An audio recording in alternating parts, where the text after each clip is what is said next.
ಇವತ್ತು ನಾನು ನಿಮಗೆ ಒಂದು ಪದ್ಯ ಹೇಳ್ಕೊಡ್ತೀನಿ, ಹೇಳ್ತೀಯಾ? ಸರಿಯಾಗಿ ಕುತ್ಕೋಬೇಕು. ತೋಟಕ್ಕೆ ಹೋಗೋ ತಿಮ್ಮ, ತೋಳ ಬಂದಿತಮ್ಮ, ಹಸು ಮೇಯ್ಸೋ ತಿಮ್ಮ, ಹಸು ಆದಿತಮ್ಮ, ಒಲೆ ಉರಿಸೋ ತಿಮ್ಮ, ಉರಿ ಸುಟ್ಟಿತಮ್ಮ, ಪಾಠ ಬರೆಯೋ ತಿಮ್ಮ, ಬಳಪ ಇಲ್ಲ ಅಮ್ಮ,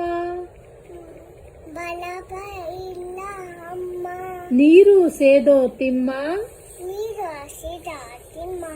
ಕೈ ನೋವು ಅಮ್ಮ, ಕಾವಲಿ ತಾರೋ ತಿಮ್ಮ, ಕಾಲು ನೋವು ಅಮ್ಮ, ಹೂ ಬಿಡಿಸೋ ತಿಮ್ಮ,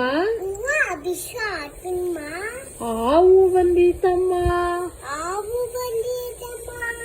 ಊಟಕ್ಕೆ ಬಾರೋ ತಿಮ್ಮ, ಓಡಿ ಬಂದೆ ನಮ್ಮ.